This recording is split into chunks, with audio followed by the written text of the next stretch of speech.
പുതിയ പരമോന്നത നേതാവ് മുജ്തബ ഖൊമേനി എവിടെയാണ് എന്ന ചോദ്യങ്ങൾ ശക്തമാവുകയാണ്.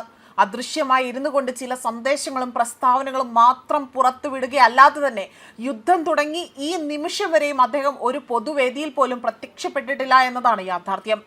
ആയതിനാൽ തന്നെ അദ്ദേഹം മരണപ്പെട്ടു എന്ന തരത്തിൽ പോലും വാർത്തകളും അഭ്യൂഹങ്ങളും പരന്നിരുന്നു. എന്നാൽ വീണ്ടും ഇപ്പോൾ അമേരിക്കയും അതേപോലെ തന്നെ അമേരിക്കയ്ക്കും ഇസ്രായേലിനുമെതിരായ യുദ്ധത്തിൽ നൽകിയ പിന്തുണയ്ക്ക് ഇറാഖിലെ ജനങ്ങൾക്ക് നന്ദി രേഖപ്പെടുത്തിക്കൊണ്ടാണ് ഇപ്പോൾ ഇറാന്റെ പുതിയ പരമോന്നത നേതാവ് മുജ്തബ ഖൊമേനി രംഗത്ത് വന്നിരിക്കുന്നത്.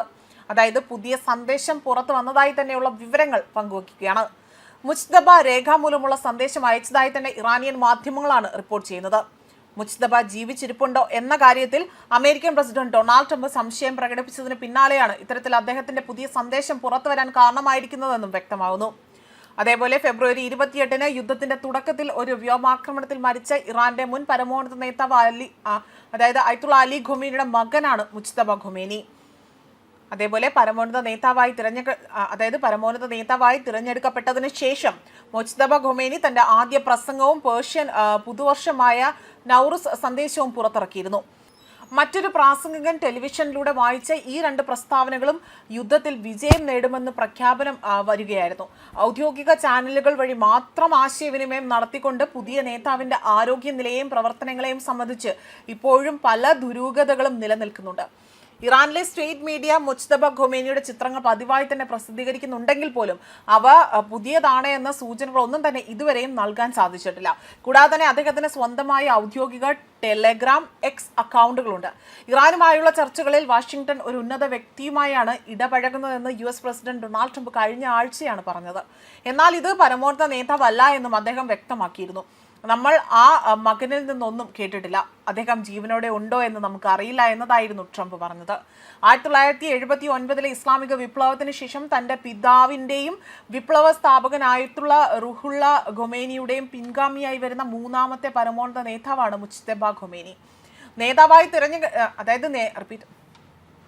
നേതാവായി തിരഞ്ഞെടുക്കപ്പെട്ടതിന് ശേഷം ഇതുവരെയും അദ്ദേഹം ഒരു പൊതുവേദിയിൽ പോലും പ്രത്യക്ഷപ്പെട്ടിട്ടില്ല. ഇതായിരുന്നു കൂടുതൽ സംശയങ്ങൾ ഉടലെടുക്കാനുള്ള കാരണം. ഇത് അന്താരാഷ്ട്ര തലത്തിൽ വലിയ ചർച്ചകൾക്കും നിഗൂഢതകൾക്കും വഴിവെച്ചിരുന്നു. രേഖാമൂലമുള്ള ഏതാനും പ്രസ്താവനകൾ മാത്രമാണ് അദ്ദേഹം ഇതുവരെ പുറത്തുവിട്ടിട്ടുള്ളത്. അദ്ദേഹം നേരിട്ട് പ്രത്യക്ഷപ്പെടാത്തത് അദ്ദേഹത്തിന്റെ ആരോഗ്യസ്ഥിതിയെക്കുറിച്ചും എവിടെയാണ് എന്നതിനെക്കുറിച്ചും വലിയ ഊഹാപോഹങ്ങൾക്ക് കാരണമാവുകയും വ്യോമാക്രമണത്തിൽ പരിക്കേറ്റുന്ന അദ്ദേഹത്തിന് സുഖം പ്രാപിച്ചു വരികയാണ് എന്നതായിരുന്നു ചില മാധ്യമങ്ങൾ റിപ്പോർട്ട് ചെയ്തത്. യുദ്ധത്തിൽ പരിക്കേറ്റ മുജ്തബ ആകട്ടെ സുഖം പ്രാപിച്ചു വരികയാണ് എന്ന് ഇറാനിയൻ മാധ്യമങ്ങൾ അവകാശപ്പെടുമ്പോഴും അദ്ദേഹത്തിന്റെ അസാന്നിധ്യം പശ്ചിമേഷ്യ ആകെ തന്നെ വലിയൊരു രൂക്ഷമായ അന്തരീക്ഷത്തിലേക്ക് കൊണ്ടെത്തിക്കുകയാണ്.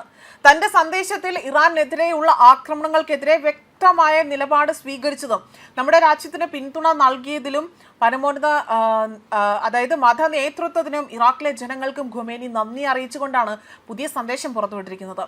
ആയതിനാൽ തന്നെ ഈ സന്ദേശം പുറത്തു വന്ന നിമിഷങ്ങൾക്കുള്ളിൽ തന്നെ വീണ്ടും ചില ദുരൂഹതകൾ നിറയുന്നതായി അല്ലെങ്കിൽ നിഗൂഢതകൾ നിറയുന്നതായി തന്നെ കാണാൻ സാധിക്കുകയാണ്. ഇപ്പോഴും ഇറാനിലെ ജനങ്ങൾ ചൂണ്ടിക്കാണിക്കുന്നത് അദ്ദേഹം എവിടെയാണ്, അദ്ദേഹം ഏത് സ്ഥലത്താണ് ഒളിച്ചിരിക്കുന്നത്, അല്ലെങ്കിൽ അദ്ദേഹത്തിന്റെ ആരോഗ്യനിലയിൽ എന്താണ് സംഭവിച്ചത്, ഇപ്പോഴും അദ്ദേഹം ജീവനോടെ ഉണ്ടോ എന്ന് അടങ്ങി നൂറിലധികം ചോദ്യങ്ങൾ അല്ലെങ്കിൽ 1000 തവണ ഓരോ ചോദ്യങ്ങൾ ഓരോരുത്തരായി തന്നെ ചോദിക്കുന്ന ഒരു സ്ഥിതിവിശേഷം കാണാൻ സാധിക്കുകയാണ് ഇപ്പോൾ. മാത്രമല്ല ഇദ്ദേഹത്തെക്കുറിച്ച് ഇതുവരെയും യാതൊരുവിധ വിവരങ്ങളും പൂർണ്ണമായും പുറത്തുവിട്ടിട്ടില്ല എന്നതും മറ്റൊരു എടുത്തു പറയേണ്ട ഒരു കാര്യമാണ്. ന്യൂസ് ഡെസ്ക് കർമ്മ ന്യൂസ്.